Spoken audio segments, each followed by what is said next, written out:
দীর্ঘদিন ধরে সিলেটের কোয়ারিগুলো খুলে দেওয়ার দাবি জানাচ্ছিলেন এর সাথে সংশ্লিষ্টরা। তাদের মতে স্থানীয় অর্থনীতির মজবুত ভিত্তি হচ্ছে পাথর কোয়ারি। সেই কোয়ারিগুলো থেকে পরিবেশসম্মতভাবে পাথর উত্তোলনের সুযোগ করে দেওয়া জরুরি। অবশেষে দীর্ঘ ৭ বছর পর খুলতে যাচ্ছে কোয়ারিগুলো। সোমবার বিদ্যুৎ, জ্বালানি ও খনিজ সম্পদ মন্ত্রণালয়ের সিনিয়র সহকারী সচিব সাবরিনা আফরিন মোস্তফা স্বাক্ষরিত এক বিজ্ঞপ্তিতে পূর্বের আদেশটি বাতিল করা হয়।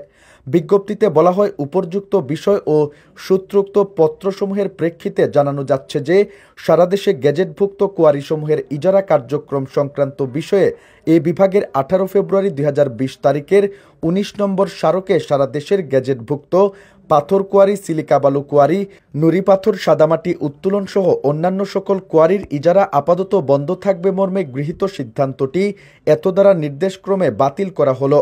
এতে করে সিলেট সহ সারা দেশে বন্ধ থাকা সকল পাথর ও বালু মহাল থেকে পাথর, বালু, সাদামাটি উত্তোলনে আর বাধা রইল না। জানা গেছে ২০১৮ সাল থেকে বন্ধ রয়েছে পাথর উত্তোলন। দীর্ঘ অচলাবস্থা থাকায় কোয়ারি নির্ভর ব্যবসা প্রতিষ্ঠানগুলো ব্যাপক আর্থিক ক্ষতির মুখে পড়ে। ব্যবসায়ীরা হয়ে গেছেন দেউলিয়া, শ্রমিকরা হয়ে পড়েছেন কর্মহীন। ব্যবসায়ীরা বারবারই দাবি জানাচ্ছিলেন, কয়েক বছর কোয়ারি বন্ধ থাকা ও পাথর উত্তোলন না করায় নদীর প্রবেশমুখে স্তূপাকারে আটকে আছে পাথর।